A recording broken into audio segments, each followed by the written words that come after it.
El 2 de febrero de 1943 marcó uno de los momentos más devastadores de la Segunda Guerra Mundial, la rendición del Sexto Ejército Alemán en Stalingrado. Este episodio, que selló la derrota del Eje en el frente oriental, no solo simbolizó el colapso de la maquinaria de guerra nazi en la región, sino que también dio inicio a un destino brutal para los soldados alemanes capturados. Antes de su rendición, estos hombres ya habían soportado un infierno. Hambre, frío extremo y el agotamiento de meses de combate dejaron a las tropas alemanas al borde de la muerte. Pero lo que les esperaba bajo la custodia soviética iba más allá de lo imaginable. Marchas forzadas a través del gélido invierno ruso, campos de prisioneros donde las tasas de mortalidad se disparaban y años de trabajos forzados en condiciones inhumanas. Exploraremos el oscuro destino de los 91.000 soldados alemanes capturados en Stalingrado, una historia de sufrimiento, supervivencia y las consecuencias más crudas de la guerra. ¿Fue tan escalofriante como se cree? ¿Les dieron tregua a los nazis? ¿Qué pasó con ellos? Bienvenidos a The General Memories. Stalingrado, la trampa mortal del frente oriental. La batalla de Stalingrado fue una de las confrontaciones más brutales y decisivas de la Segunda Guerra Mundial. Iniciada en el verano de 1942, esta campaña representaba para Adolf Hitler no solo un objetivo estratégico, sino también simbólico. La captura de Stalingrado significaría el control de importantes rutas comerciales y recursos del Cáucaso, además de una victoria propagandística al tomar la ciudad que llevaba el nombre del líder soviético. Sin embargo, lo que comenzó como una ambiciosa ofensiva alemana terminó convirtiéndose en una trampa mortal para el Sexto Ejército. La estrategia alemana, liderada por el mariscal de campo Friedrich Paulus, subestimó tanto la capacidad de resistencia soviética como las extremas condiciones del invierno ruso. Paulus había asegurado a sus superiores que el avance sería rápido, confiando en la superioridad tecnológica y táctica de sus fuerzas. Sin embargo, las tropas alemanas pronto se encontraron con una resistencia feroz en cada calle y edificio de Stalingrado. Los soviéticos, liderados por el general Vasily Chuikov, adoptaron la estrategia de combate urbano conocida como Guerra de Ratas, luchando a corta distancia en las ruinas de la ciudad. Esto neutralizó la ventaja alemana en artillería y tanques, convirtiendo cada metro ganado en un costo insoportable. Mientras los combates se intensificaban en la ciudad, el alto mando soviético, bajo la dirección de Stalin y el general Georgy Zhukov, preparaba una contraofensiva masiva conocida como la Operación Urano.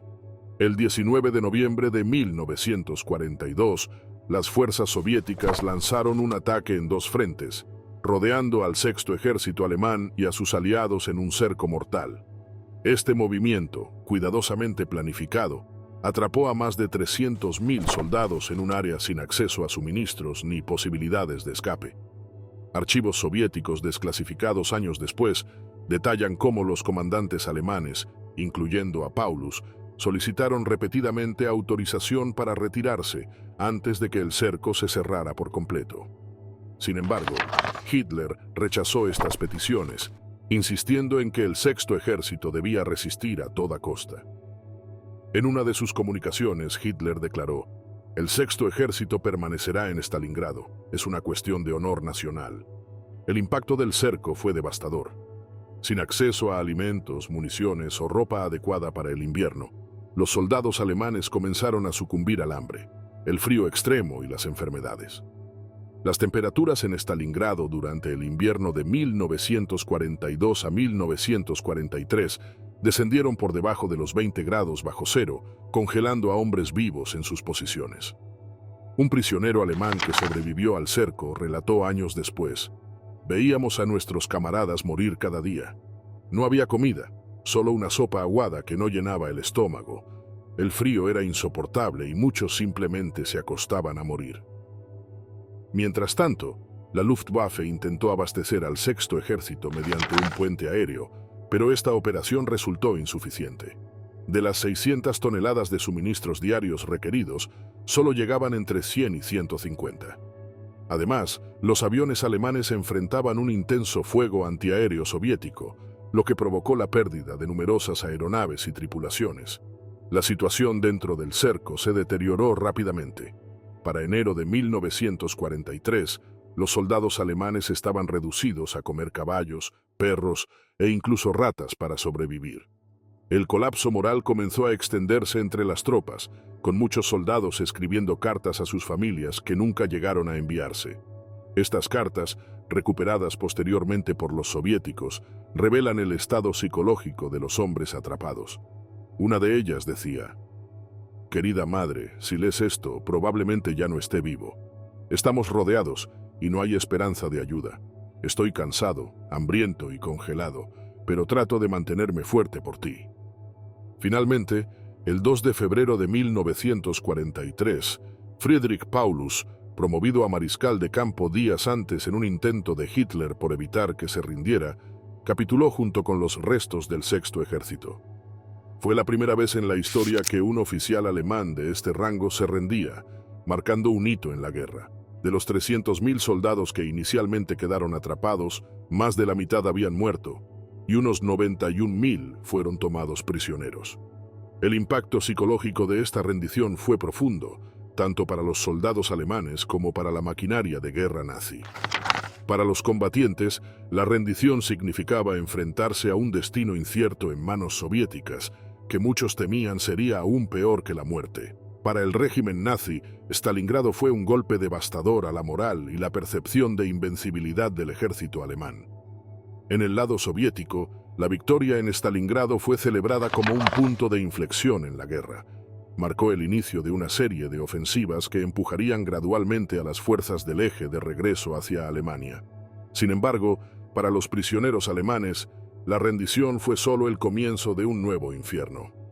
El destino que les aguardaba bajo la custodia soviética sería aún más sombrío, marcado por marchas interminables, hambre, enfermedades y trabajos forzados.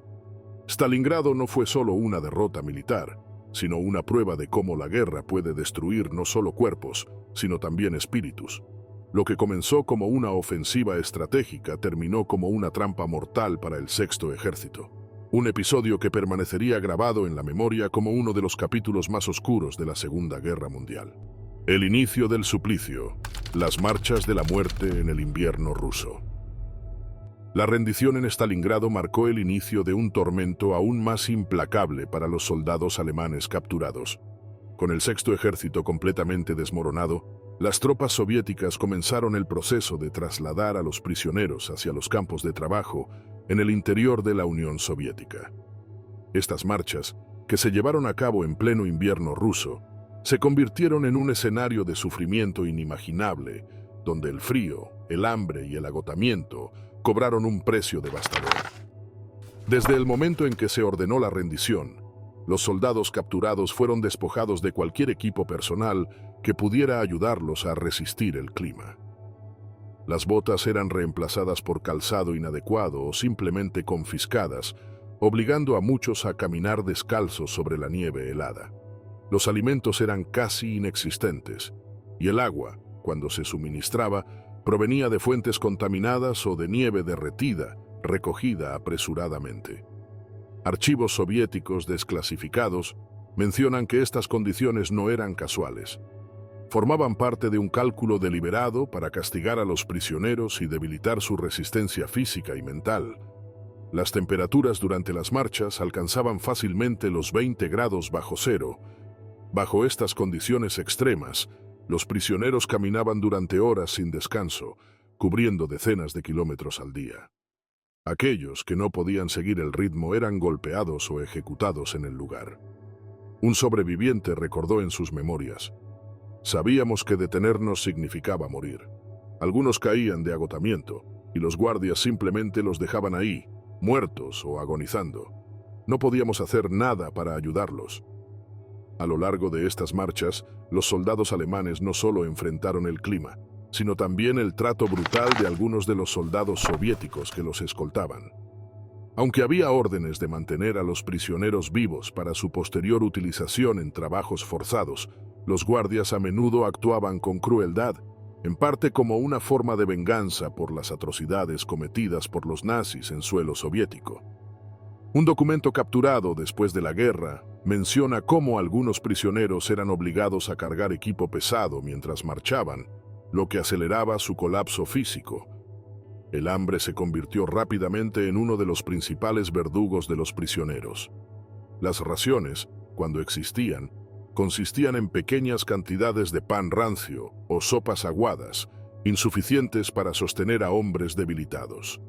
Algunos intentaron sobrevivir comiendo raíces o trozos de madera, mientras que otros sucumbieron al hambre en medio de la marcha. En un testimonio registrado por investigadores alemanes tras la guerra, un prisionero relató: «Había días en los que soñábamos con comida. Cualquier cosa habría servido. Un trozo de carne, un pedazo de pan. Pero todo lo que teníamos era la nieve y el vacío». A pesar de las condiciones extremas, los soviéticos utilizaron estas marchas no solo como un medio de transporte, sino también como una forma de control psicológico.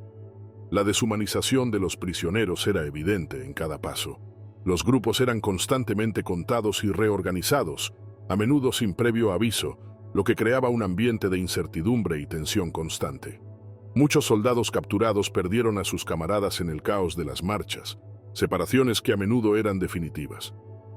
Para algunos prisioneros, el viaje terminaba antes de llegar a los campos. Un archivo militar soviético revela que de los 91.000 soldados capturados en Stalingrado, miles murieron durante las marchas. Las bajas fueron tan numerosas que los caminos por donde pasaban estaban marcados por los cuerpos congelados de los caídos, un recordatorio silencioso de la brutalidad de estas condiciones. Sin embargo, no todos los soldados soviéticos compartían esta actitud.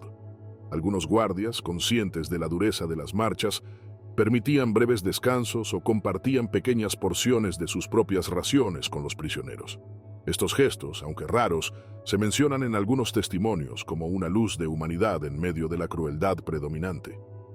Un prisionero alemán recordó años después: «Un guardia me dio un pedazo de pan cuando vio que no podía seguir caminando. Nunca olvidaré ese gesto. Probablemente me salvó la vida». A medida que los prisioneros se acercaban a su destino final, el agotamiento y las enfermedades se convirtieron en factores aún más letales. La disentería, la neumonía y el tifus se propagaban rápidamente entre los hombres debilitados, quienes carecían de acceso a cualquier tipo de atención médica. Algunos prisioneros optaron por rendirse a la muerte, mientras que otros lucharon desesperadamente por aferrarse a la vida. Archivos desclasificados soviéticos mencionan que, en algunos casos, los médicos militares intentaron brindar ayuda básica, pero los recursos eran limitados y las prioridades estaban enfocadas en las tropas soviéticas. Al llegar a los campos, los sobrevivientes de las marchas estaban irreconocibles. Las largas semanas de privaciones habían reducido a hombres jóvenes y fuertes a sombras de sí mismos. Las tasas de mortalidad continuaron siendo altas incluso después de su llegada, ya que las condiciones en los campos no ofrecían un respiro significativo. Las marchas de la muerte fueron solo el preludio de un sufrimiento que se extendería por años. Las imágenes y testimonios de estas marchas permanecen como un recordatorio de la brutalidad de la guerra y del costo humano del conflicto. Los soldados alemanes, atrapados en un escenario donde la supervivencia parecía imposible, enfrentaron no solo la dureza del invierno ruso, sino también las consecuencias de una guerra que no mostraba piedad para los vencidos. Campos de la desesperación. El sistema de prisioneros de guerra soviético. Los campos de prisioneros de guerra soviéticos representaron un destino aún más sombrío para los soldados alemanes capturados en Stalingrado. Diseminados por toda la vasta extensión de la Unión Soviética, desde las heladas regiones de Siberia hasta los áridos paisajes de Asia Central, estos campos se convirtieron en escenarios de sufrimiento extremo y trabajo extenuante. Para los soldados del Sexto Ejército, llegar a estos campos después de las agotadoras marchas de la muerte no marcó el final de su tormento, sino el comienzo de una nueva etapa de penurias inimaginables. El sistema soviético de prisioneros de guerra estaba diseñado principalmente para explotar a los capturados como fuerza laboral en la reconstrucción del país. Después de la devastación causada por la invasión alemana, la necesidad de reconstruir ciudades, fábricas e infraestructura era apremiante. Los prisioneros, considerados como enemigos del pueblo, eran enviados a campos donde la prioridad no era su bienestar, sino maximizar su productividad. Archivos desclasificados del NKVD, la agencia de seguridad soviética encargada de administrar los campos, detallan cómo los prisioneros eran distribuidos en función de las necesidades económicas locales. Las condiciones en estos campos eran terribles. Los prisioneros eran alojados en barracones improvisados, a menudo sin calefacción y con poca protección contra las inclemencias del clima.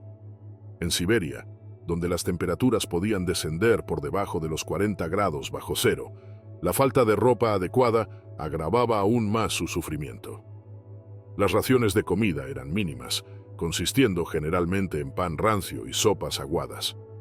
Un documento de la administración de un campo en el Oblast de Novosibirsk menciona que cada prisionero recibía menos de 1000 calorías diarias, una cantidad insuficiente para quienes trabajaban jornadas de hasta 12 horas. El trabajo forzado era una constante en todos los campos.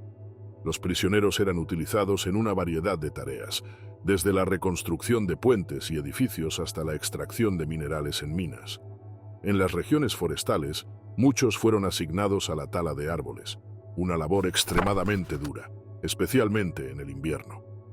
Un testimonio de un prisionero que trabajó en la construcción de una línea ferroviaria describe las condiciones. El trabajo no se detenía sin importar el frío o nuestra condición. Las herramientas eran rudimentarias y cada golpe de la pala era un recordatorio de que estábamos solos, abandonados a nuestra suerte. Las enfermedades también se propagaban rápidamente en los campos.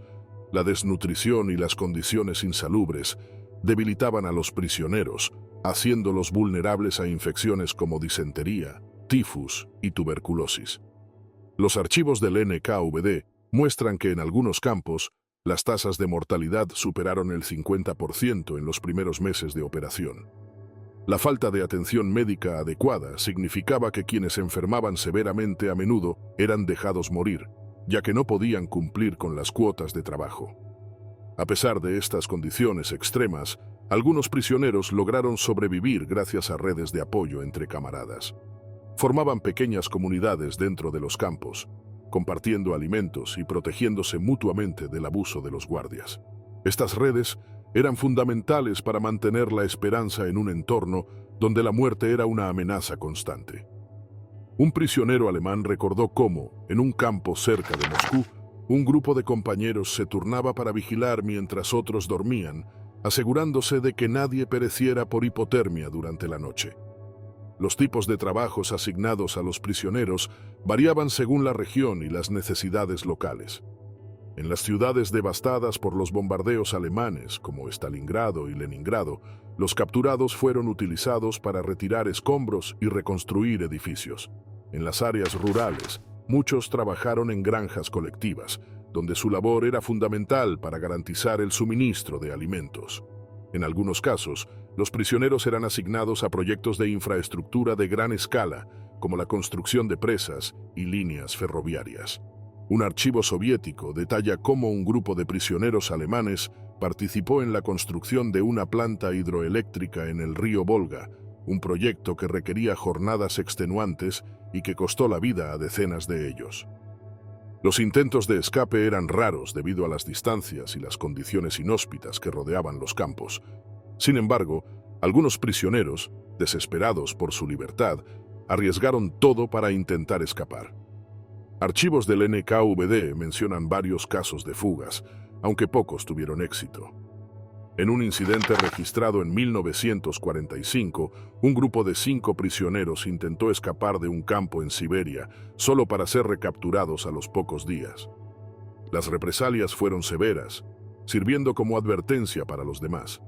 La administración de los campos se enfrentaba a dilemas logísticos constantes.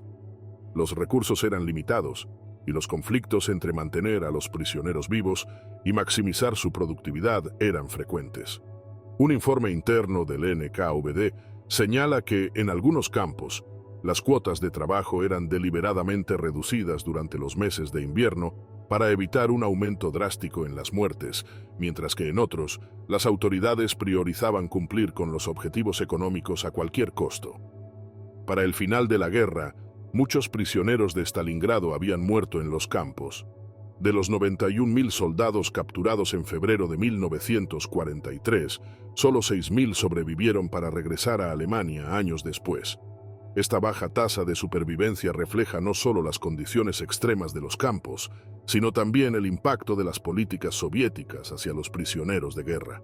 Los campos de prisioneros soviéticos no solo fueron lugares de trabajo forzado, sino también espacios de resistencia silenciosa y de lucha por la supervivencia. Para aquellos que lograron superar estos años de cautiverio, las cicatrices físicas y emocionales permanecieron como un recordatorio constante del precio de la guerra y de la brutalidad de un sistema que no mostraba compasión por los vencidos. Entre el hambre y el frío, historias de supervivencia. La supervivencia en los campos de prisioneros soviéticos fue una lucha constante contra el hambre, el frío y la desesperación. Para los soldados alemanes capturados en Stalingrado, mantenerse con vida en condiciones extremas requería una combinación de resistencia física, ingenio y, sobre todo, el apoyo mutuo entre camaradas. Estas historias de supervivencia, aunque marcadas por el sufrimiento, revelan la fuerza del espíritu humano en las situaciones más adversas. El hambre era el enemigo más implacable. Las raciones proporcionadas por los guardias soviéticos eran mínimas, diseñadas solo para mantener a los prisioneros funcionales. El pan, la principal fuente de sustento, era a menudo de baja calidad y mezclado con serrín para aumentar su volumen. Las sopas, hechas de agua con pequeños trozos de repollo o papa, ofrecían poco valor nutricional. En algunos campos, la comida era distribuida de acuerdo con la productividad de los prisioneros, lo que creaba una competencia constante para cumplir con las cuotas de trabajo. Un archivo del NKVD describe esta política como una forma de incentivar a los capturados, aunque en la práctica solo incrementaba el desgaste físico de los prisioneros más débiles. Ante esta realidad, muchos recurrieron a la creatividad para encontrar fuentes adicionales de alimento. Algunos prisioneros atrapaban ratas o recolectaban raíces y hierbas en las áreas circundantes del campo. Un testimonio recogido por investigadores alemanes después de la guerra narra cómo un grupo de prisioneros logró capturar cuervos que se posaban cerca de los barracones. Aunque el riesgo de ser castigados era alto, estos momentos de ingenio representaban la diferencia entre la vida y la muerte para muchos. El frío extremo era otro desafío constante. En los campos ubicados en Siberia y otras regiones de clima severo, las temperaturas descendían regularmente por debajo de los 30 grados bajo cero. Los prisioneros, vestidos con uniformes desgastados que no estaban diseñados para resistir tales condiciones, improvisaban ropa adicional utilizando sacos de yute o pedazos de tela que encontraban en los alrededores. Las botas eran un bien preciado, y aquellos que no las tenían usaban trapos para envolver sus pies, aunque esto ofrecía poca protección contra las heladas. Las noches eran particularmente peligrosas, ya que los barracones mal construidos no ofrecían suficiente aislamiento. Muchos prisioneros dormían juntos, acurrucados para conservar el calor. En algunos casos, los prisioneros más fuertes se turnaban para mantenerse despiertos y vigilar que sus camaradas no murieran de hipotermia. Un prisionero relató años después: "Nos cuidábamos unos a otros. Si alguien dejaba de moverse o respirar, lo sacudíamos para asegurarnos de que no se rindiera al frío. Era lo único que podíamos hacer". La solidaridad entre los prisioneros fue un factor crucial para la supervivencia. En un entorno donde la deshumanización era la norma, las pequeñas redes de apoyo ofrecían un respiro frente a la brutalidad diaria. Compartir un trozo de pan, dividir una manta o simplemente ofrecer palabras de aliento ayudaba a mantener la esperanza. Estas redes no solo eran espontáneas, sino también organizadas en algunos casos. En un campo cerca de Moscú, los prisioneros formaron un sistema informal para rotar las tareas más extenuantes, asegurando que los más débiles tuvieran la oportunidad de recuperarse.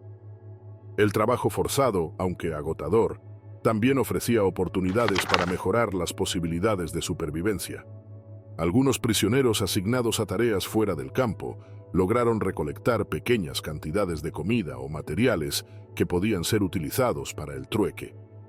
Un archivo soviético menciona que en ciertos casos, Los guardias hacían la vista gorda ante estas actividades, reconociendo que los prisioneros debilitados eran menos productivos. Sin embargo, el riesgo de ser descubierto siempre estaba presente, y las consecuencias podían ser letales.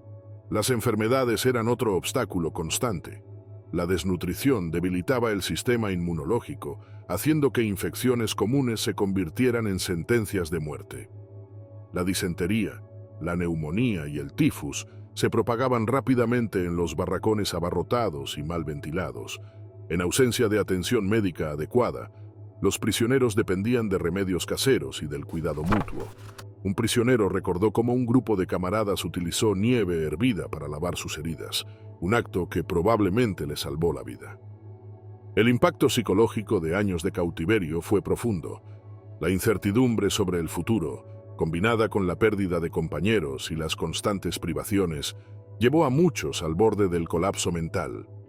Algunos prisioneros encontraban consuelo en la religión, organizando servicios clandestinos en los barracones. Otros recurrían a la escritura, utilizando pedazos de carbón para anotar sus pensamientos en las paredes o en trozos de madera. Un archivo encontrado en un campo cerca de Kazán contiene varios poemas escritos por prisioneros, algunos de los cuales expresan esperanza, mientras que otros reflejan una profunda desesperación. Sin embargo, no todos lograron superar las pruebas del cautiverio. Las tasas de mortalidad en algunos campos superaron el 50% durante los inviernos más duros. Para aquellos que sobrevivieron, las cicatrices físicas y emocionales los acompañaron mucho tiempo después de su liberación. Un sobreviviente relató cómo, incluso décadas después de regresar a Alemania, seguía teniendo pesadillas sobre los días pasados en el campo. En mis sueños, siempre estoy buscando comida o tratando de escapar del frío. Nunca puedo olvidar lo que vivimos allí. A pesar de todo, estas historias de supervivencia destacan el poder de la resiliencia humana. En medio del hambre, el frío y las condiciones inhumanas, los prisioneros de guerra lograron encontrar formas de resistir y preservar su humanidad. Sus experiencias no solo arrojan luz sobre la brutalidad de los campos soviéticos, sino también sobre la capacidad del ser humano para adaptarse y sobrevivir incluso en los escenarios más oscuros.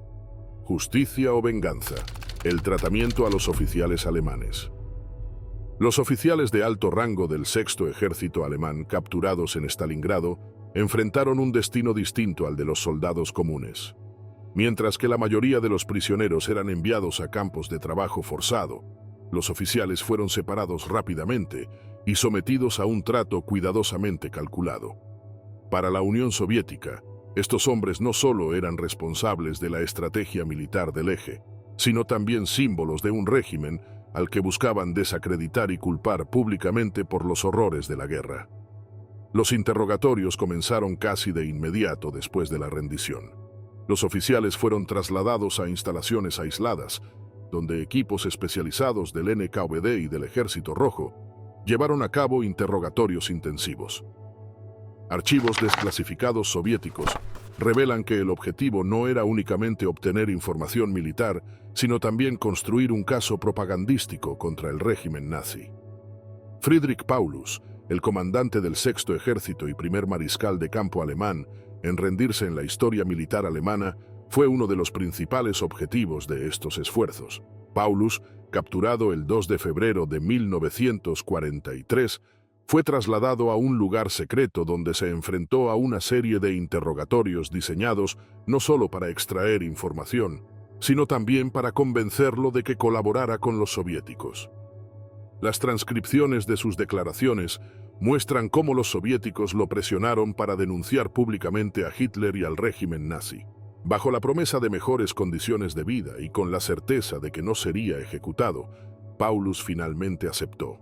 Más tarde, su testimonio fue utilizado como una herramienta clave en los juicios de Nuremberg y en la propaganda soviética, donde denunció las atrocidades cometidas por el régimen al que una vez sirvió. No todos los oficiales capturados recibieron el mismo trato. Aquellos considerados responsables de crímenes de guerra fueron sometidos a juicios sumarios, a menudo celebrados en las mismas localidades donde habían ocurrido las atrocidades. Un ejemplo notable fue el juicio celebrado en Stalingrado poco después de la rendición. donde varios oficiales alemanes fueron condenados a muerte por su participación en la destrucción de la ciudad y los abusos contra la población civil. Las ejecuciones, realizadas públicamente, buscaban enviar un mensaje claro tanto a los prisioneros como a la población soviética. Las ejecuciones no siempre se llevaron a cabo de inmediato. En algunos casos, los oficiales fueron retenidos durante meses o incluso años antes de ser juzgados. Los soviéticos utilizaban este tiempo para reunir pruebas adicionales y asegurarse de que los juicios tuvieran el impacto propagandístico deseado. Un archivo del NKVD menciona cómo los testimonios de los soldados rasos capturados se utilizaban para incriminar a los oficiales, creando un relato unificado de culpabilidad que justificara las sentencias. Entre los oficiales capturados también se encontraban figuras que el régimen soviético consideraba útiles para sus propios fines. Algunos fueron seleccionados para participar en programas de reeducación ideológica, donde se les enseñaban los principios del comunismo con la esperanza de convertirlos en aliados. Aunque la mayoría rechazó estas iniciativas, algunos, como el general Walter von Seydlitz-Kurzbach, aceptaron colaborar con los soviéticos. Seydlitz, quien había comandado un cuerpo del Sexto Ejército en Stalingrado, se convirtió en líder de la Liga de Oficiales Alemanes, una organización creada por los soviéticos para promover la oposición al régimen nazi entre los prisioneros de guerra. Sin embargo, no todos los oficiales capturados fueron sometidos a juicios o utilizados como propaganda. Algunos desaparecieron en el vasto sistema de campos de trabajo soviéticos, donde enfrentaron las mismas condiciones brutales que los soldados rasos. Un informe interno del NKVD menciona que en ciertos casos, las autoridades locales no diferenciaban entre los rangos de los prisioneros, asignándolos a tareas extenuantes independientemente de su posición militar. Esto llevó a que algunos altos oficiales murieran en el anonimato, lejos de los reflectores de los juicios y las campañas propagandísticas. Las condiciones de encarcelamiento de los oficiales variaron considerablemente según su importancia estratégica o propagandística. Los de mayor rango, como Paulus, fueron alojados en instalaciones relativamente cómodas, donde se les proporcionaba comida adecuada y acceso a libros y materiales de escritura. En contraste, los oficiales de menor rango a menudo eran tratados con dureza, enfrentando el hambre, el frío y las enfermedades en condiciones similares a las de los soldados comunes. Los juicios de los oficiales alemanes capturados también sirvieron para consolidar la narrativa soviética sobre la guerra. En estos procesos, los crímenes del régimen nazi eran presentados como actos de barbarie, en contraste con los ideales de justicia y humanidad promovidos por la Unión Soviética. Sin embargo, la línea entre justicia y venganza era difusa. Las ejecuciones públicas y las sentencias a trabajos forzados no solo buscaban castigar a los culpables, sino también reforzar el control soviético sobre la narrativa de la guerra. Uno de los aspectos más controvertidos del trato a los oficiales fue la forma en que sus experiencias posteriores a la guerra fueron moldeadas por sus decisiones durante el cautiverio. Aquellos que colaboraron con los soviéticos, como Paulus, enfrentaron el rechazo de sus compatriotas al regresar a Alemania. En el caso de Paulus, su cooperación con los soviéticos lo convirtió en un paria en la Alemania occidental, aunque fue recibido con cierta simpatía en la Alemania oriental, donde pasó sus últimos años. Por otro lado, los oficiales que se negaron a colaborar o que fueron liberados después de años de cautiverio enfrentaron desafíos significativos al reintegrarse a la sociedad. Muchos regresaron con problemas de salud graves y un profundo resentimiento hacia el régimen soviético. Estos hombres, que alguna vez habían liderado tropas en el campo de batalla, se encontraron luchando por encontrar un lugar en una Alemania dividida y en proceso de reconstrucción. El trato a los oficiales alemanes capturados en Stalingrado destaca las complejidades de la justicia en tiempos de guerra. Aunque algunos fueron responsables de crímenes atroces, otros simplemente cumplían órdenes en un conflicto que no mostraba misericordia para los vencidos. Los juicios, las ejecuciones y las campañas propagandísticas soviéticas no solo castigaron a los líderes del Sexto Ejército, sino que también dejaron un legado de preguntas difíciles sobre la línea entre justicia y venganza en el contexto de una guerra total. Los últimos en pie. La baja tasa de supervivencia de los capturados. En el invierno de 1943, después de la caída de Stalingrado, más de 91.000 soldados alemanes fueron capturados por el Ejército Rojo. De esos, solo aproximadamente 6.000 lograron regresar a Alemania al final de la guerra. La brutalidad de su destino es un testimonio sombrío de las consecuencias de la derrota y de las condiciones extremas que enfrentaron en los campos de prisioneros soviéticos. A pesar de las graves pérdidas, la tasa de supervivencia de los prisioneros de guerra alemanes en Stalingrado fue notablemente baja, lo que plantea preguntas sobre las condiciones específicas que llevaron a tan alta mortalidad. Al analizar las causas de esta alta tasa de mortalidad, es crucial considerar los factores que contribuyeron a la tragedia: la falta de alimentos, las enfermedades, el agotamiento físico extremo y los malos tratos. El hambre fue una de las principales razones por las que muchos prisioneros no sobrevivieron. Después de la feroz batalla, los prisioneros fueron detenidos en condiciones deplorables. La comida escaseaba y los prisioneros, ya debilitados por las luchas previas, fueron sometidos a una dieta mínima que no podía sostener sus cuerpos exhaustos. La nutrición insuficiente, combinada con el frío implacable del invierno ruso, hizo que sus cuerpos sucumbieran rápidamente a enfermedades, infecciones y desnutrición. El trato cruel y deshumanizante por parte de los guardias soviéticos también jugó un papel fundamental en la mortandad. La política soviética hacia los prisioneros de guerra era clara. No había simpatía ni consideración por aquellos capturados. La propaganda del régimen estalinista había presentado a los soldados alemanes como invasores y enemigos del pueblo soviético. Por lo tanto, los prisioneros fueron vistos no solo como soldados derrotados, sino como culpables de crímenes de guerra. Muchos fueron obligados a realizar trabajos forzados en condiciones extremas, mientras que otros fueron sometidos a castigos severos sin motivo alguno. Las golpizas, el trabajo en condiciones insalubres y las ejecuciones sumarias eran prácticas comunes, lo que aumentaba aún más la tasa de mortalidad. La falta de atención médica también fue un factor devastador. En medio de la guerra, los prisioneros de guerra alemanes no recibieron el tratamiento necesario para las heridas o las enfermedades.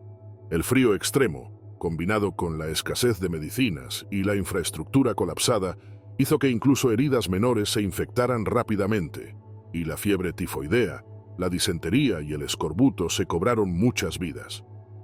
Los hospitales de campaña estaban desbordados y no podían hacer frente a la cantidad de enfermos y heridos, lo que exacerbó aún más la situación. Al comparar la tasa de mortalidad en Stalingrado con otras campañas de prisioneros de guerra, se observan diferencias marcadas. Si bien las condiciones de los prisioneros en otros conflictos, como la Primera Guerra Mundial o la Segunda Guerra Mundial en otras frentes, fueron también atroces, pocos escenarios alcanzaron el nivel de brutalidad vivido por los prisioneros alemanes en Stalingrado.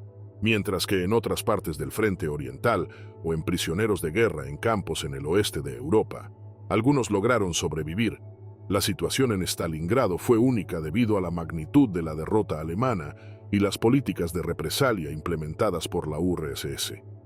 Los archivos secretos desclasificados de la época revelan que el trato hacia los prisioneros de Stalingrado fue considerado un ejemplo de lo que los soviéticos veían como venganza.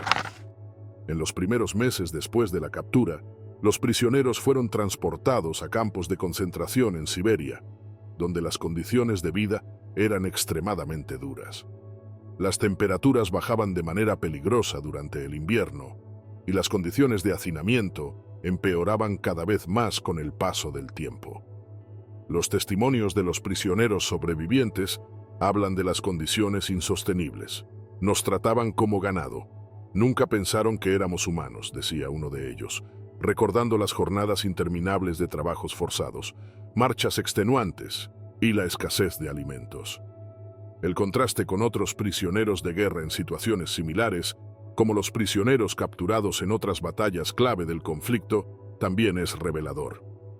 En el frente occidental, por ejemplo, muchos prisioneros alemanes fueron tratados con más humanidad y en condiciones más soportables. Aunque no estuvo exento de abusos, la política hacia los prisioneros en manos aliadas era generalmente más laxa, permitiendo una mayor tasa de supervivencia. Sin embargo, incluso aquellos prisioneros que sobrevivieron al cautiverio soviético A menudo regresaron con secuelas psicológicas y físicas que les marcarían de por vida. La baja tasa de supervivencia de los prisioneros de Stalingrado ha sido tema de estudio entre historiadores, algunos de los cuales sostienen que la política de represalia de la URSS no solo tuvo que ver con las condiciones de los campos, sino con la propaganda que el régimen stalinista promovía en torno a la justicia revolucionaria. La captura de los soldados alemanes fue vista como una venganza por los años de invasión nazi y los horrores que el pueblo soviético había sufrido a manos del Tercer Reich. No era solo una cuestión de guerra, sino también de revancha por las atrocidades cometidas durante la ocupación. En este contexto, las cifras hablan por sí solas. De los 91.000 prisioneros de guerra capturados, solo 6.000 regresaron a Alemania. La pregunta que sigue siendo debatida es si estas pérdidas podían haberse evitado bajo diferentes circunstancias o si la política de represalia y la implacable dureza del invierno ruso condenaron de forma inevitable a los prisioneros a un destino cruel. A través de estos eventos se observa no solo la desesperación de aquellos que se rindieron, sino también el imparable costo humano que implica la guerra. La historia de estos hombres, que fueron sacrificados por la cruel realidad de la guerra, sigue resonando en el presente, dejando una marca imborrable en la memoria colectiva de aquellos que recuerdan los horrores del pasado. La larga espera, liberación y repatriación. El proceso de liberación de los prisioneros de guerra alemanes tras la Segunda Guerra Mundial fue largo y complejo. Desde 1949 hasta principios de la década de los 50, miles de soldados capturados en Stalingrado comenzaron a ser liberados, aunque muchos aún permanecían en cautiverio en diversos campos en la Unión Soviética. La repatriación se convirtió en una de las tareas más desafiantes para las autoridades alemanas y soviéticas, pues las condiciones de los prisioneros y el contexto de posguerra dificultaban cualquier intento de regreso a la normalidad. Al principio, la liberación de los prisioneros fue lenta. La reconstrucción de Europa tras la guerra era un proceso largo, y la situación política entre la Unión Soviética y las potencias occidentales también afectó la repatriación. Los prisioneros liberados por los soviéticos a menudo eran transportados en condiciones precarias. A pesar de su libertad, los que regresaban a Alemania enfrentaban una realidad completamente distinta a la que conocían antes de ser capturados. Al regresar, muchos prisioneros encontraban a sus hogares en ruinas, tanto física como emocionalmente.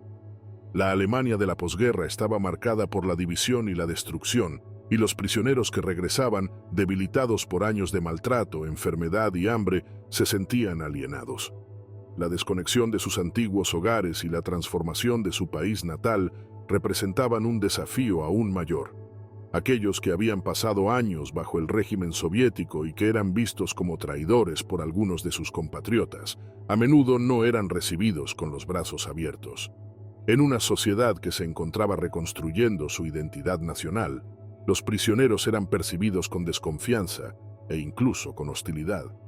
Muchos enfrentaron la incomprensión de sus propios familiares, quienes no comprendían el sufrimiento que habían vivido en cautiverio. Los recuerdos de la guerra, junto con el estigma de ser prisionero, les dejaron marcas profundas en el alma y el cuerpo. Los testimonios de algunos de los sobrevivientes reflejan las profundas huellas dejadas por años de sufrimiento. Era como regresar de otro mundo, decía un prisionero liberado que había pasado más de 7 años en Siberia. Cuando llegué a casa, no reconocía nada. No era mi país, ni mi gente. Estaba demasiado cambiada.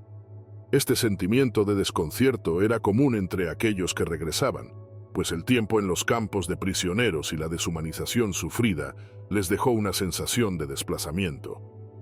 Sus antiguos lazos familiares y sociales ya no existían de la misma forma.